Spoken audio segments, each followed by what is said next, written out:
I always believed the worst pain a mother could feel was losing her child.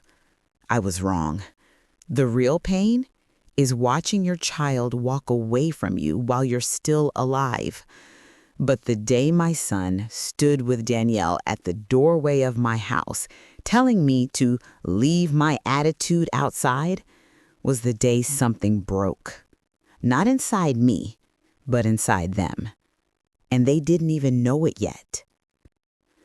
Because the mother they thought they could break was the same woman who would destroy their entire plan, piece by piece. I remember that morning too clearly. The sunlight was soft, golden, one of those mornings where the air feels calm, like nothing bad could possibly happen. I walked downstairs in my own home, fixing my shawl around my shoulders, smiling because I'd made Robert's favorite muffins. But when I reached the kitchen, Danielle was already there, standing like she owned the house, arms crossed, phone in hand, that sharp smile she used whenever she thought she had won something. She didn't even say good morning. Instead, she said, "We need to talk about some boundaries."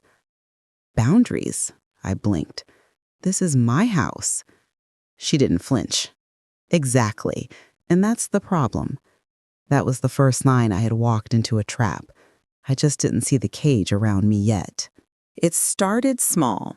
A comment here, a snide remark there, little manipulations that looked harmless from the outside. She'd whisper to my son, "Your mom keeps misplacing things. I think she's getting forgetful." Or, "She needs rest, babe. Don't stress her with house decisions." And my son, my baby, would nod. He loved her. He wanted peace. And she used that like a weapon. One afternoon, I found a stack of letters on the dining table. I reached for them, but Danielle snatched them up. "These aren't for you." I frowned. "They're addressed to me." She lifted her eyebrow. "And?" "I said they're not for you." My heart tightened, not because of the letters, but because of the look in her eyes.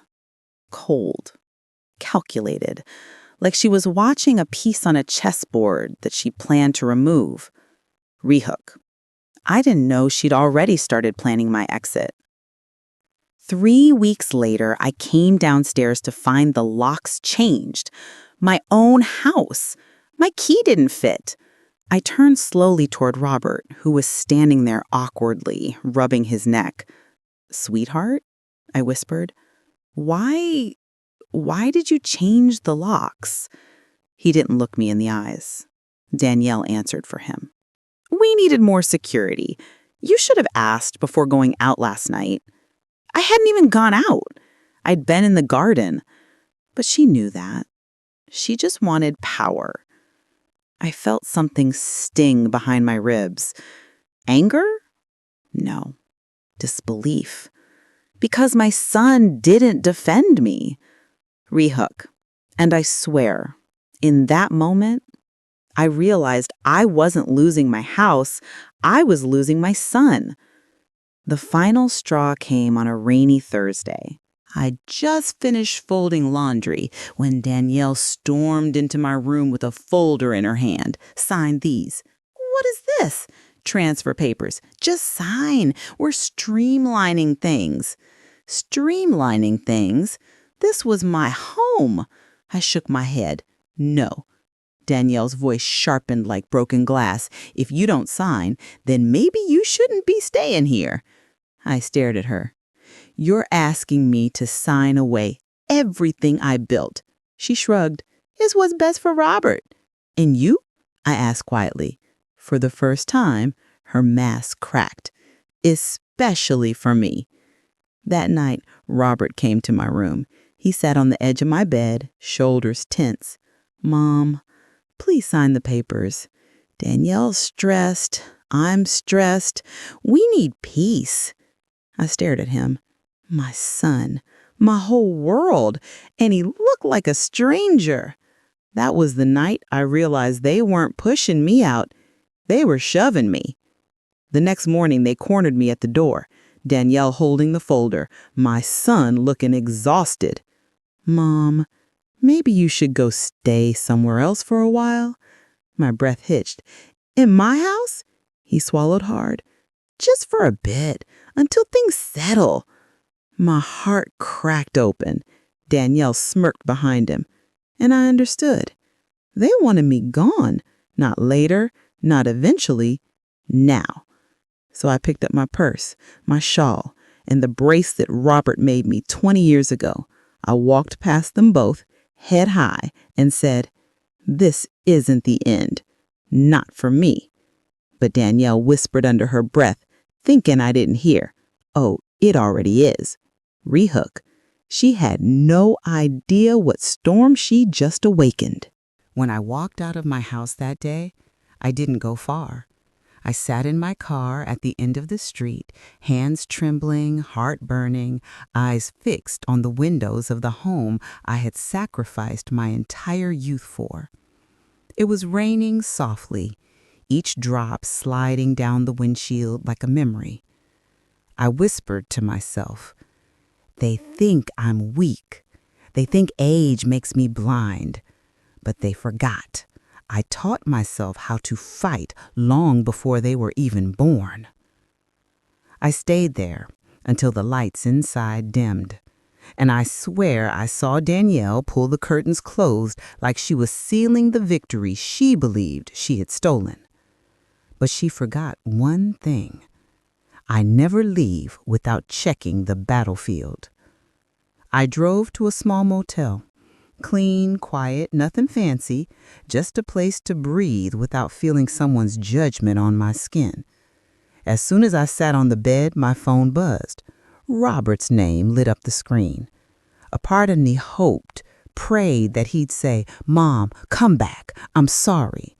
But when I answered, all I heard was Danielle in the background, loud, aggressive, coaching him. "Mom, don't make this harder. Danielle thinks it's best if we take over the house paperwork. You sign it, and it'll just simplify everything." There it was again. Sign, sign, sign. I closed my eyes, inhaled deeply, and said, "Tell Danielle if she wants something from me, she can speak to me directly." He hesitated, and then she snatched the phone. "You're being dramatic. Just sign and we're done." My voice sharpened like steel. "No." Silence. Then Danielle hissed, "You will regret this." I hung up. It was the first time in weeks that I felt strong, and the first time Danielle realized I wasn't as fragile as she thought. The next morning, I returned to the motel front desk to extend my stay. The man behind the counter smiled awkwardly. Ma'am, someone called asking if you were here." I froze. "Who?" "A woman. She sounded angry." "Danielle." "Of course. She wanted to know where I was hiding so she could push harder." But fate works in strange ways. As I was leaving the lobby, I bumped into a familiar face. Linda, my old neighbor. "Where have you been?" she whispered. "I've been looking for you. I think something's wrong." "Wrong?" My stomach tightened. She nodded. "A few days ago, a courier dropped some legal documents at your house. I saw Danielle take them. She looked scared, like she wasn't supposed to see what was inside." My breath caught. "What documents?" "I don't know, but she hid them fast." My mind started spinning. Legal documents delivered to me, stolen by Danielle. "Linda, did you see who sent them?" She nodded. "It said the county records office." My pulse started pounding. County records. That meant property deeds, ownership filings, transfer rejections, mortgage paperwork, estate details. All things Danielle never wanted me or Robert to see. That was the moment I realized they weren't just pushing me out. They were hiding something big, very big. I returned to my motel room, closed the curtains, and sat there thinking. Why would Danielle hide something from the county? Why would she look scared? Why would she want me gone so desperately? Then a terrible thought struck me. What if the transfer she was forcing wasn't just greed? What if it was a cover-up? I opened my old storage box I had brought with me, the box where I kept every important document since the day I bought the house. Old deeds, receipts, bank letters, loan refinances. As I flipped through the papers, something clicked in my mind. 10 years ago, when Robert was in college, I refinanced the house. At the time, Danielle wasn't even in the picture. The refinance put the property legally and permanently under my sole ownership, meaning Danielle's forced transfer was not just illegal, it was impossible. And the county office must have mailed me the official confirmation, which Danielle stole, which she hid. I felt the blood drain from my face. She wasn't trying to take the house. She was covering her tracks because she knew she'd get caught. The hunter was hiding from the trap she set herself. I arrived at the county records office early the next morning. The air smelled faintly of ink and paper, and the quiet hum of computers reminded me of every day I had worked to build a future for my family. I approached the clerk's desk and placed my folder on the counter.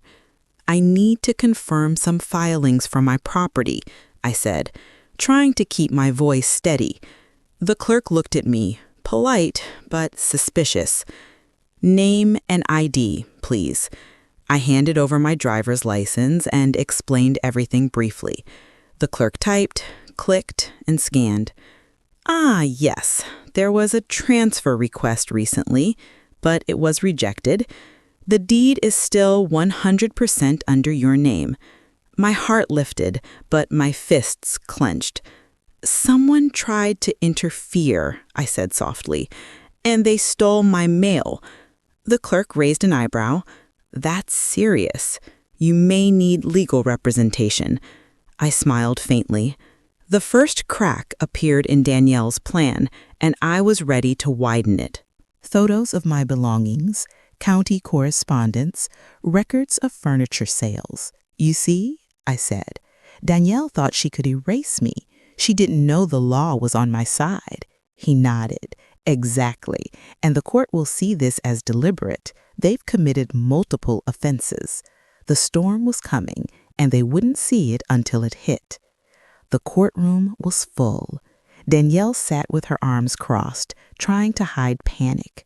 Robert fidgeted beside her, shame written all over his face. I walked in calmly, wearing the black dress from my sister's funeral, hair pulled back, hands steady.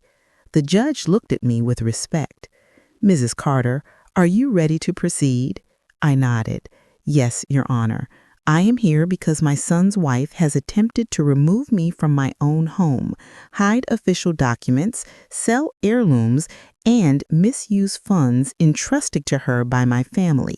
I have proof of everything. One by one, I presented the evidence. The judge's eyebrows raised with every page I handed over. Danielle's smirk disappeared. The mask of control shattered in real time. Robert sat silently at first, then whispered, Mom, I can't believe. I thought I knew her. You knew me, son. You forgot to trust your mother. That's all. He lowered his head, guilt washing over him. Danielle tried to interrupt. Judge, this is exaggerated. The judge cut her off. Enough. The evidence is clear. For the first time, Robert realized that I had always been right and that his wife had deceived him completely. All property listed under Mrs. Carol Carter remains in her name. Danielle Carter is prohibited from transferring or claiming any rights over this property. Robert Carter is reminded of his responsibility as a son and tenant. The gavel struck. Silence. Then whispers. Then Danielle's face went pale. She tried to say something, but the judge dismissed her. Victory was mine, but the weight of the betrayal still lingered in my chest. I walked out of the courthouse holding the keys to my home. Robert followed silently, shameful, humbled. "Mom, I'm sorry. I should have seen it. I should have defended you." "That's enough, son. Learn from this and never let anyone control you or take away your home again." Danielle was gone. She tried to call, text, visit. I didn't answer. I returned home, slowly walking through the familiar halls. Every room whispered memories. Every wall reminded me of what I had sacrificed. And for the first time in months, I felt peace. They tried to break me. They almost succeeded. But the mother they underestimated had reclaimed everything.